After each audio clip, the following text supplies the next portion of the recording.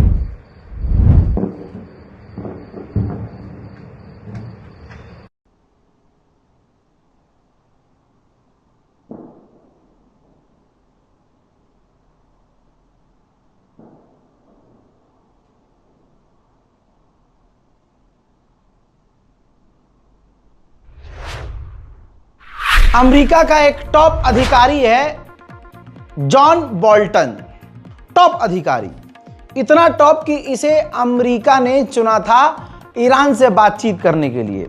और ये John Bolton Iran से बातचीत करे भी थे और काफ़ी लंबे समय तक इन्होंने बात की थी।